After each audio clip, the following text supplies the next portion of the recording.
SIR আতঙ্কে নাম তোলার হিড়িক। এসআইআর আতঙ্কে ভোটার কার্ডে নাম তোলার হিড়িক। 6 সীমান্তবর্তী জেলায় গত 25 দিনে নাম তোলার ব্যস্ততা। স্পেশাল ইন্টেন্সিভ রিভিশন আতঙ্কে এবার ভোটার কার্ডে নাম তোলার হিড়িক। আমাদের সঙ্গে এই মুহূর্তে সোমরাজ রয়েছেন। সোমরাজ, সিও দফতর থেকে কি খবর পাচ্ছি? দেখো, যেটা সব থেকে গুরুত্বপূর্ণ, সীমান্তবর্তী জেলাগুলি থেকে নাম তোলার প্রচুর আবেদন জমা পড়ছে নতুন করে ভোটার এনরোলমেন্টের নাম তোলার জন্য। এবং যেটা দেখা যাচ্ছে, যে আবেদনগুলি জমা পড়ছে সেগুলি সব থেকে বেশি রাজ্যের 6 সীমান্তবর্তী জেলা থেকে। তার মধ্যে বেশিরভাগেরই বয়স 25 থেকে 40 এর মধ্যে। সাধারণত দেখা যায় যে নতুন করে ভোটার কার্ডে নাম তোলার জন্য 18 বছর বয়সী যুবক যুবতীরাই আবেদন করে, কিন্তু এক্ষেত্রে দেখা যাচ্ছে বেশিরভাগ আবেদনকারীদেরই বয়স 25 থেকে 40 এর মধ্যে। যেটা সূত্র মারফত জানা যাচ্ছে, রাজ্যের 6 সীমান্তবর্তী জেলার মধ্যে থেকে গত 25 দিনে সব থেকে বেশি আবেদন জমা পড়েছে উত্তর 24 পরগনা জেলা থেকে। উত্তর 24 পরগনা জেলায় গত 25 দিনে আবেদন জমা পড়েছে 10,987টি। এরপর আবেদন জমা পড়েছে দক্ষিণ 24 পরগনা জেলায়। দক্ষিণ 24 পরগনা জেলায় আবেদন জমা পড়েছে 8,511টি। মুর্শিদাবাদ জেলা থেকে আবেদন জমা পড়েছে 8,572টি। উত্তর দিনাজপুর জেলা থেকে আবেদন জমা পড়েছে 6,043টি। মালদা জেলা থেকে আবেদন জমা পড়েছে 6,085টি এবং কোচবিহার জেলা আবেদন জমা পড়েছে 5,204টি। অর্থাৎ গত 25 দিনে প্রায় 45,000-এর কাছাকাছি আবেদন জমা পড়েছে নতুন করে ভোটার কার্ডে নাম তোলার জন্য। এবং অবশ্যই এক্ষেত্রে মনে করা হচ্ছে রাজ্যে একটি জল্পনা চলছে, স্পেশাল ইন্টেন্সিভ রিভিশন হতে পারে। আর সেই আতঙ্কে কি গত 25 দিনে একাধিক আবেদন জমা পড়েছে শুধুমাত্র ভোটার কার্ডে নাম তোলার জন্য, এই জল্পনাই শুরু হয়েছে। এবং যদিও রাজ্যের মুখ্য নির্বাচনী আধিকারিকের দপ্তর সূত্রে খবর, যে আবেদনগুলি গত 25 দিনে জমা পড়েছে সেই আবেদনগুলিকে বিশেষভাবে খুঁটিয়ে দেখার জোর দেওয়া হচ্ছে রাজ্যের মুখ্য নির্বাচনী আধিকারিকের দপ্তরের তরফ থেকে। বেশ, ধন্যবাদ সোমরাজ। আর এবার নজর রাখতে হচ্ছে কালিম্পং এর দিকে। কালিম্পং এর তারখোলাতে ধস নেমেছে, আবারও 10 নম্বর জাতীয় সড়কে ধস নেমেছে। চিত্রে থেকে রংপো যাওয়ার রাস্তা একেবারে বন্ধ। আমাদের সঙ্গে এই মুহূর্তে সরাসরি রয়েছেন প্রতিনিধি পার্থর সঙ্গে কথা বলবো। পার্থ, আবারও জাতীয় সড়কে ধস নেমেছে, কখন ধস নেমেছে এবং এখন কি অবস্থা, সেখানে যাতায়াত কিভাবে চলছে, সব মিলিয়ে কি পরিস্থিতি? দেখো, একই তো বাংলা সিকিম লাইফলাইন কিন্তু সকাল থেকে বন্ধ রয়েছে, কেননা তিস্তার জলস্ফীতি বাড়ায় কিন্তু বাংলা সিকিম লাইফলাইন বন্ধ রাখা হয়েছে। এবং তারপরে নতুন করে বিপদ হয়েছে তারখোলায়, একেবারে তিস্তা বাজার, তারপরে চিত্রে এবং রংপো, অর্থাৎ বাংলা সিকিম লাইফলাইন, বাংলা সিকিম যে সীমানা, সেই রংপো এবং চিত্রের মাঝেই কিন্তু তারখোলা 10 মাইল, সেখানে কিন্তু ধস নেমেছে। এবং বড় সড়ো ধস নামায় কিন্তু সেই জাতীয় সড়ক আজ দিনভর খোলার সম্ভাবনা কার্যত ক্ষীণ। এবং স্বাভাবিকভাবেই যেসব যাত্রী বা পর্যটকরা রংপো থেকে অন্ততপক্ষে তিস্তা বাজার হয়ে কালিম্পং যেত, সেই রাস্তাও কিন্তু বন্ধ রয়েছে। স্বাভাবিকভাবে ঘুরপথেই চলছে বাংলার সঙ্গে সিকিমের সড়ক যোগাযোগ, শিলিগুড়ির সঙ্গে কালিম্পংয়ের সড়ক যোগাযোগ ঘুরপথেই চলছে। শিলিগুড়ি থেকে সেবক থেকে লাভার হয়ে গরুবথান, লাভা, আলগাড়া 21 মাইল হয়ে কালিম্পং, এবং কালিম্পং থেকে মংসং হয়ে রংপো হয়ে একেবারে চলে যাচ্ছে গ্যাংটক। অর্থাৎ অনেকটা ঘোরাপথ এবং প্রচুর সময় সাপেক্ষ। স্বাভাবিকভাবে যারা পর্যটক তুলনায় কম থাকলো এই সময়ে, সেই সব পর্যটকদেরও কিন্তু ভোগান্তি বাড়ছে আর নিত্যযাত্রীদের ভোগান্তি বাড়ছে। আমাদের সঙ্গে তুমি থাকো পার্থ। এবার একটু তিস্তার ছবি দেখাবো। আবারও ভয়াল তিস্তা। সিকিম ও কালিম্পং এ নাগাড়ে বৃষ্টির জের তিস্তার জল উপচে পড়েছে রাস্তায়। বাংলা সিকিম লাইফলাইনের একাংশে জলের তলায়, জাতীয় সড়কের একাংশ জলমগ্ন হয়ে রয়েছে।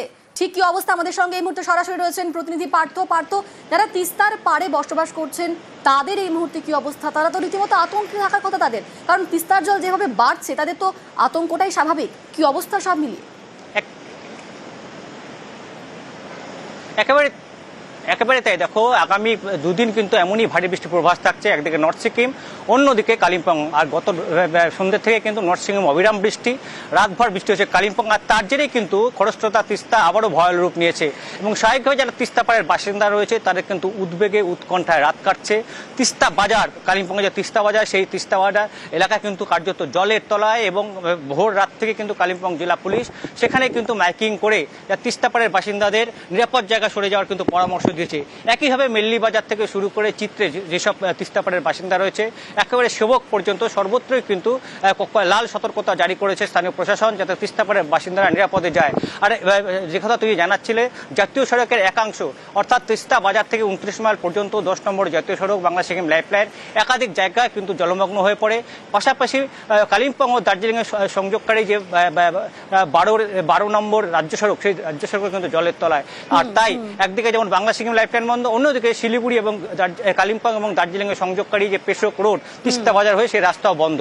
এবং যেই ছবি আমরা এই মুহূর্তে এখনো দেখাতে বলছি আমার সহযোগী অলোককে, যে তিস্তার কি ভয়াল রূপ, এবং রাতভর এই বৃষ্টির জেরেই কিন্তু তিস্তা ফুলে ফেঁপে উঠেছে এবং আবারও কিন্তু সেই ভয়াবহ রূপ নিয়েছে তিস্তা। গত বছরও এই ছবি আমরা দেখিয়েছি।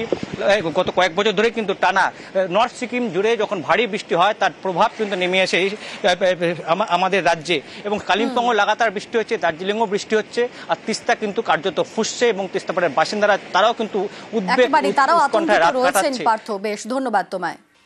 তিস্তার ভয়াল রূপ আপনাদের দেখাচ্ছি। জলপাইগুড়িতে উদ্বেগ বাড়াচ্ছে তিস্তা, পাহাড়ের টানা বৃষ্টিতে ফুসছে তিস্তা, গজলডোবার জল ছাড়ায় রীতিমতো বিপদ বাড়ছে। কন্ট্রোল রুম খুলেছে সেচ দপ্তর, তিস্তাপাড়ের বাসিন্দাদের সতর্ক করছে প্রশাসন।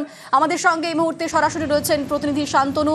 শান্তনু, এই অবস্থায় সেচ দপ্তর ঠিক কি পদক্ষেপ করছে, কি হয় পুরো ব্যবস্থাটা ম্যানেজ করার চেষ্টা চলছে?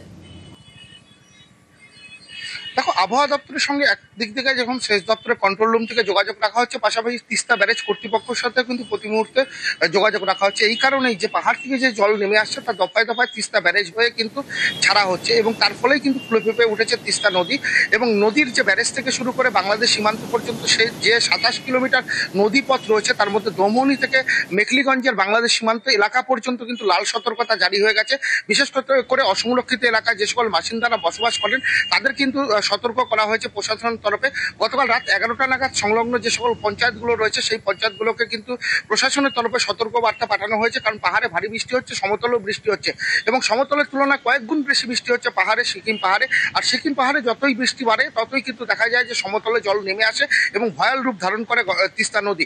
এবং সেই পরিস্থিতি কিন্তু তৈরি হয়েছে তিস্তায় দেখা যাচ্ছে দফায় দফায় জল ছাড়ছে তিস্তা যে ব্যারেজ কর্তৃপক্ষ, এবং তার কারণ হচ্ছে তিস্তায় সমস্ত জল এসে জমা হচ্ছে সিকিম থেকে, এবং সেই জল কিন্তু ঘন্টায় ঘন্টায় ছাড়া হচ্ছে। আমরা যেটা 8টার সময় যেটা দেখেছি যে প্রায় 3200 কিউমেক জল ছাড়া হয়েছে, তার ফলে নদীর জলস্তর কিন্তু আরও বেড়েছে, এবং নদীর জলস্তর বাড়াতে যে নিচু এলাকা যেগুলো রয়েছে নদী পারে সেই এলাকায় কিন্তু জল ঢুকতে শুরু করেছে, তার ফলে উদ্বেগ বেড়েছে এলাকার, অর্থাৎ নিচু এলাকায় যে সকল তিস্তাপাড়ের বাসিন্দা রয়েছেন তাদের মধ্যে, কারণ সময় যত বাড়াচ্ছে জলের পরিমাণ ততই বাড়ছে, ততই একেবারে ভয়াল রূপ নিচ্ছে তিস্তা। ধন্যবাদ শান্তনু। জল অনেকটাই বাড়ছে। আচ্ছা, কালকে তো হলুদ সতর্কতা ছিল, আজকে লাল সতর্কতা জারি করা হয়েছে। আচ্ছা, রাত 11টা নাগাদ আমাদের অঞ্চল অফিস থেকে মেসেজ আসে, আমরা কর্মীরা মিলে প্রত্যেকে মিলে সবাইকে অ্যালার্ট করি, এবং বর্তমানে আমরা রয়েছি যে কোনো সমস্যার জন্য, যে কোনো সমস্যা মোকাবিলার জন্য আমরা রয়েছি। জল বাড়লে তো একটা আতঙ্কের মধ্যে থাকতে হবে। হ্যাঁ, অবশ্য আতঙ্ক তো হয়ই, তবুও আমরা আছি, দেখছি কি করা যায়, প্রশাসন আছে।